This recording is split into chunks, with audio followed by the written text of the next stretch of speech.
और जो लोग आप पे पथराव करते हैं, टेंशन मत लेना। हाथी ने कभी भौंकने वालों की परवाह नहीं करी। अच्छा देखो, किसी गांव में एक हाथी आ जाए, मैं उस दिन भी सुना रहा था किसी को, तो गांव भर के वयोवृद्ध जो बुजुर्ग लोग रहते हैं हाथ जोड़ के खड़े हो जाएंगे, जाओ गणेश जी महाराज, जाओ गणेश जी महाराज। एक सज्जन मुझसे बोले कि गांव और शहर में क्या फर्क है, तो मैंने बोला गांव में हाथी को भी लोग गणेश जी कहते हैं, और शहर में गणेश जी को भी हाथी कहें तो बहुत बड़ी बात नहीं है। और मुझे नहीं लगता कि हाथी के सिवा कोई दूसरा पशु ऐसा है जिसके आगे इतने हाथ जोड़े जाते हैं, मुझे नहीं लगता।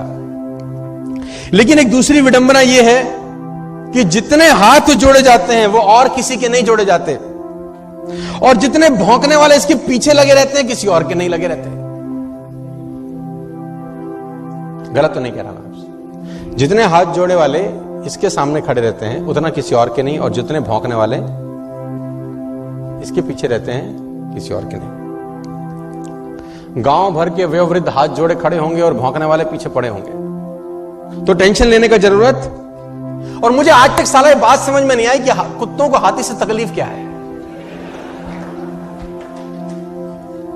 हमको कुत्तों की बात समझ में नहीं आती, उनको हमारी नहीं आती। अगर समझ में आती तो हम पूछते कि भैया तुम्हें तकलीफ क्या है, और कुत्ते जवाब देते तो क्या देते मैं ये भी बता दूं आज आपको।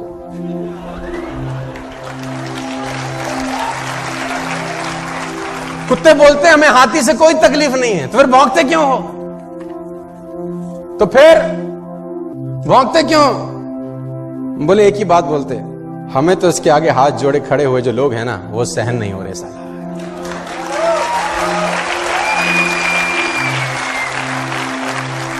और सही बात है, जिसकी जितनी स्तुति होगी उसकी उतनी निंदा भी होगी,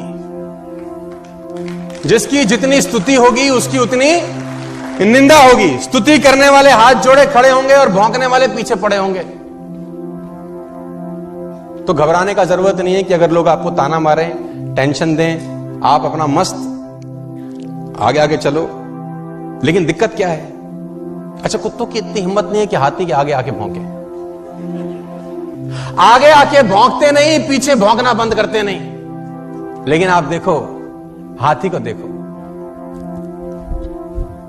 उसकी चाल में मस्ती बनी रहती है यार, क्योंकि वो हाथ जोड़ने वालों के पास ठहरता नहीं है और भौंकने वालों की तरफ मुड़कर देखता नहीं है।